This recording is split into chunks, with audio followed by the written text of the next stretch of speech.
চলো আজকে শেয়ার করছি তোমাদের সাথে চিকেন স্টমাক কারি। তার জন্য আমাদের লাগবে হচ্ছে চিকেন স্টমাক, তার সাথে সাথে আলু, আদা রসুন বাটা, এর সাথে লঙ্কা, হলুদ, জিরে গুঁড়ো দিতে পারো, তারপর পেঁয়াজ কুচি আর ধনেপাতা কুচি। প্রথমে আমরা পেঁয়াজটাকে ভালোভাবে ভেজে নেব যতক্ষণ না সেটা লাল লাল হচ্ছে। তারপর আমরা তার মধ্যে অ্যাড করবো হচ্ছে আলু, এবং আলু আর পেঁয়াজটা যখন ভালোভাবে ভাজা হয়ে যাবে তারপর তার মধ্যে আমরা অ্যাড করবো হচ্ছে মশলা যেটা আমরা মিক্স করে রেখেছি, আদা রসুন হলুদ গুঁড়ো লঙ্কার গুঁড়ো, তো সেইগুলো আমরা অ্যাড করলাম এবং সামান্য নুন কিন্তু তার সাথে অ্যাড করে নেবে।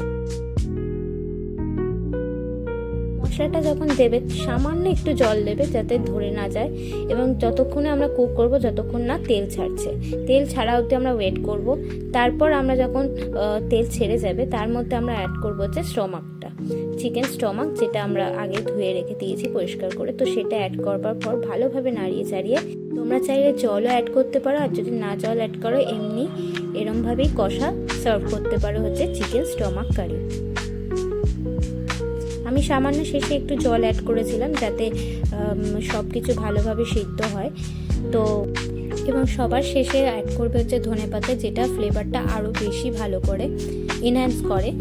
তো তারপরে আমাদের তৈরি হয়ে যাবে। দেখা হচ্ছে পরের ভিডিওতে, ততক্ষণের জন্য টাটা।